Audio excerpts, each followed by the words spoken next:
Assalamu alaikum, Kırgız elim.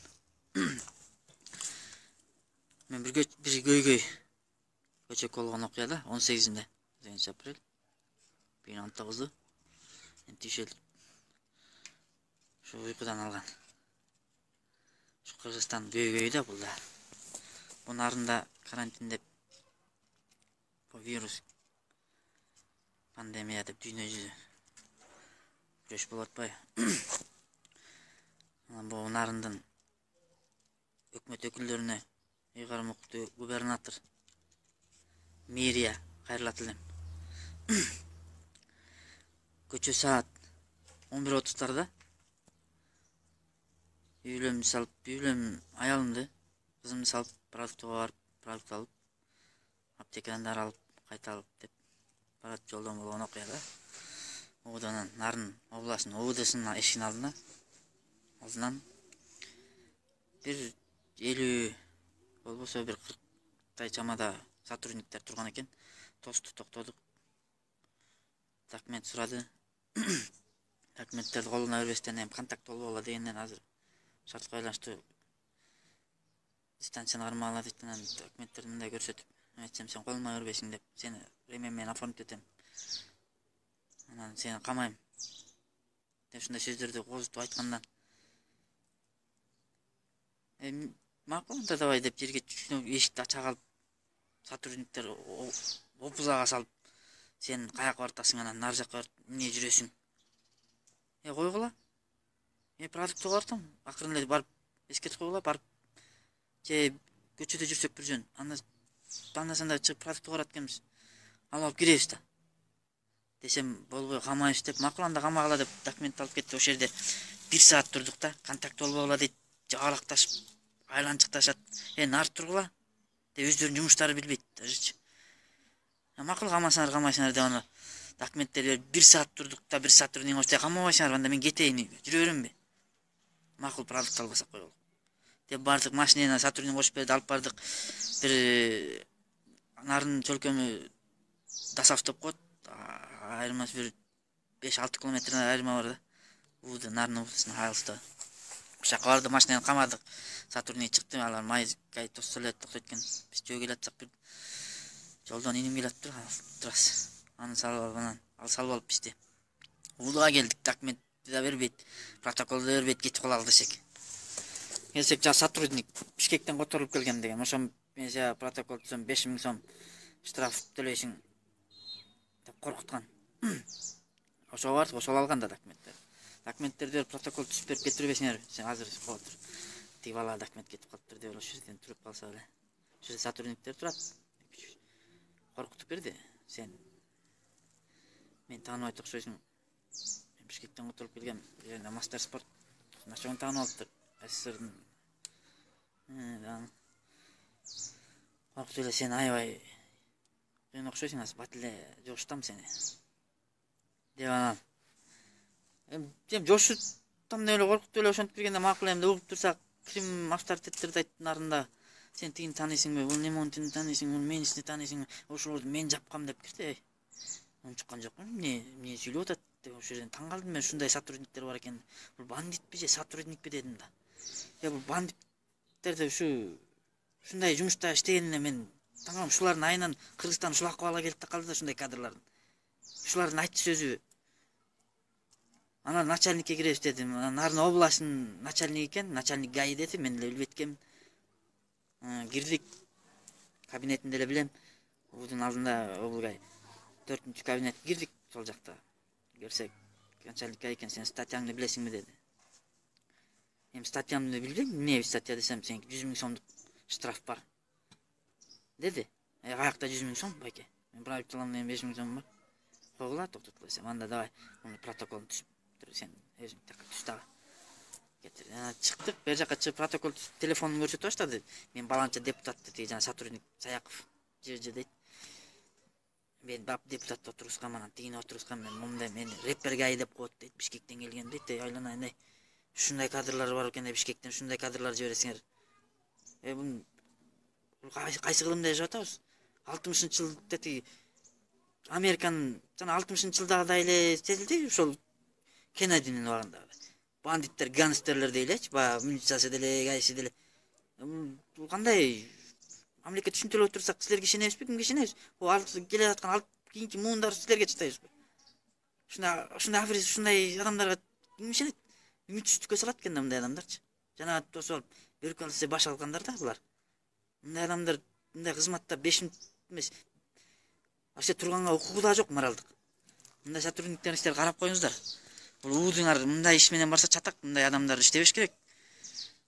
Мындай нерсени жөн жатып бул биз айтпасак, силер деле билбейт, элге эл билет. Ошон үчүн эки айрым болуп атат да бул милициялар менен адамдардын ортосунда эки ажырым, түшүнбөстүктөр, ишенбестиктер, жанагындай иштерди жазаштаган үчүн өздөрүнүн жумуштарын билбейт, кызмат абалынан пайдаланып жанагындай нерселер жасап, элди коркутуп, бандиттин кош, красныйын кош айтып, менин балам СМБда иштейт дейт.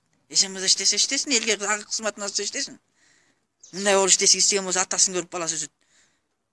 Аганы көрүп инеси өсөт дейт. Андайлар бизге агасын айтты, мен турганбайм, мен тайкем дейт. Тайкеси болсун. Ушундай кадрлар иштеткен бул өкмөттү Кыргызстан туңгуйукка алып барып сайгандар ушулар да. Ушундайлардын айынан өнүкпөй атабыз да. Ар бир өзүбүздөн баштасак.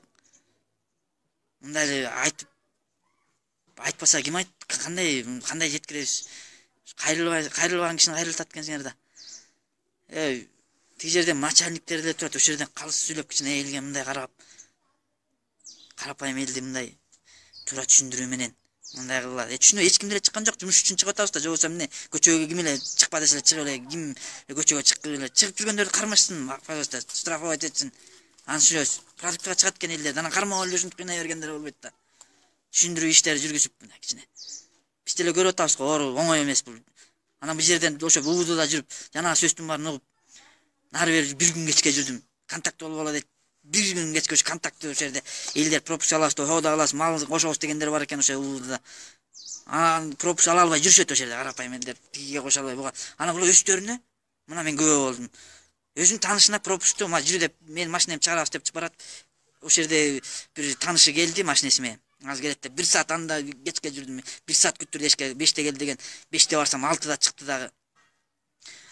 Жүрү деп тиги машинеге салды, мен инимди да опузага салбасын деп эстип алгам да. Күбөлөрүм бар менин баарын беттерине коюп берем мен. Кимге берип кандай, эмне машина менен жүргөн, жеке машина. Анан ошол өздөрүнө пропусктар тааныштарына ме деп кызыл пропуска берип атат да, кызыл пропуска. Бул кандай пропусканы кишиге бериш керек да. Иштеген адамдарга бул ак башыда кандай кырдаал болуп атат. Красный 30-на чейин жарайт дейт. Андай пропусктарды берип койсо, ушулар жооп бере берет энкен, оор чыкса, болуп эметип атса. Мындай сотрудниктерге чара колдонуңуздар. Мына мен өзүм ушу келсе мага келишсин.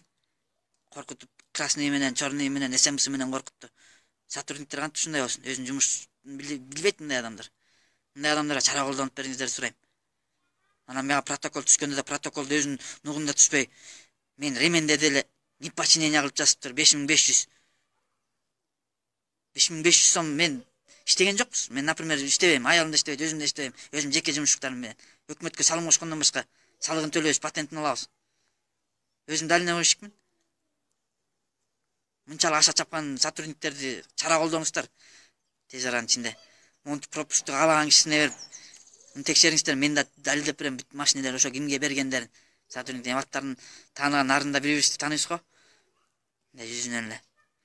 Мен күбөлөрүм да бар. Ошол жерде мен неподчинение дейт. Неподчинение деп каякта статья неподчинение эмеде статья 122 пункт 1 менен жазып коюптур. Элдин баарын караңгы ойлойсуңарбы? Өзүңөр караңгысыңар. Бул гай бир күн кечке протоколдун аркасында биз самсалат бишинер. Карапайым элди ушинтип кыйнап атышат да бул. Анан карапайым элдин жини келген ушул да. Момдай нерселерди так карап чечип бербесеңер, бул кырдаалда момдай нерселерди, пропусктарды ар кимдерге берип, мондай жооп береби ошолор эртең күнү. Жоопко тартыңыздар ушундай адамдарды. Мен сиздер карабасаңыздар башка жерлерге да чыга берем. Мындай аферисттердин колуна биздин келечек муунду салып бергибиз келбейт. Таза ак иштейт, ар бирибиз өзүбүздөн баштайлык, таза өзүнүн иштерин так аткарышсын. Наркынысы менен коркутуп, бунусу менен коркутуп, карасы менен коркутуп, кызылы менен коркутуп, кишинин баарын көңгөн экен ушуга чейин. Ошон үчүн ушу туңгуякта туруп атабыз азыр. Мына караңгылыктын Ошол жерде начальник дейт, УУЗдун начальнигинен бери жүрүштү. Калыс сүйлөгөн бир киши көргөн жокмун. Бөркөлсө баш алып эле тиги жерден тигини камап, муну камап эле. Мына камаптыр 4 машина ошол жерде турабыз биз. Калгандарын да камабайт биле анда. Биз сүйлөп койгон кишини камайт. Унчукпаган кишилерди кое берет.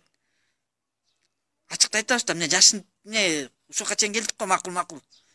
Унчукпай эле деп койгон сайын аша чабасыңар. Ушуну нарын ыйгарым окул губернатор Нарын шаарынын жана могу ушу закон могу нерселерди караган өкүлдөргө адам укугу могу жанагы булардын үстүнөн кимдер карайт, ошол өкүлдөргө кайрылат элем да. Бул жана пропусту бергенде дагы оюнчук эмес, мындай элге өрбөйт, өздөрү пайдаланыш үчүн балыкка барат экен, тияка барат экен, бияка барат экен, тияка барат экен, конокко өздөрү барат экен ушулар. Карапайым эле үйдө отурат, тиги карантинде деп. А булар болсо көчөдө монтип пропусттарын каалаган кишисине берет. Тааныгандар жаман көрсөңөр жаман көргүлө, бирок чындыкты айтыш керек бир. Ушуларды бир тартипке салып коюңуздар сурайм. Органда иштегендер мен далилим бар. Ошол жерде мен алып барсаңыздар далилдеп берем. Эмне кылгандар. Бир күн жүрүп ошону көрдүм мен. Бир күндө. А булар ошол жерде жүрүп эмнени гана кылып атышат. Каалаганын кылып атышат да. Рахмат. Кырдым. Окуңуздарга. Өйгөйлөр ушул.